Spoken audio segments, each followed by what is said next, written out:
La ville était un outil de domination. On voulait civiliser aussi par la ville.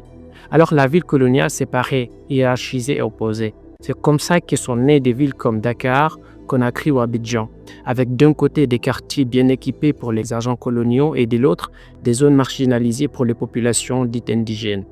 Et même après les indépendances, le schéma n'a pas réellement changé. Les nouvelles élites ont simplement remplacé les anciens occupants coloniaux dans les beaux quartiers, tandis que la majorité continue à s'entasser dans des zones précaires, devenues peu à peu les bidonvilles d'aujourd'hui.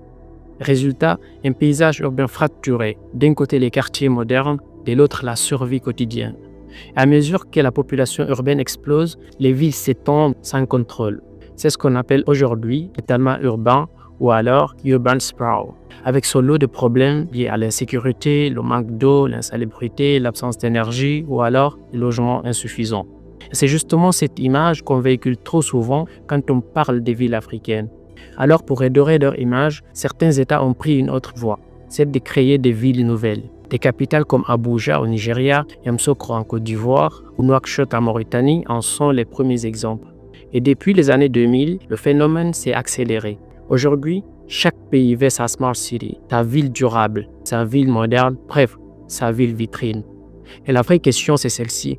Est-ce que ces villes nouvelles sont pensées pour améliorer la vie des populations ou juste pour soigner l'image du pays? Est-ce qu'elles réduisent les inégalités urbaines ou est-ce qu'elles rendent encore plus difficile l'accès au logement pour le plus grand nombre? Et surtout, qui les finance, qui les construit et qui, au final, a les moyens d'y habiter?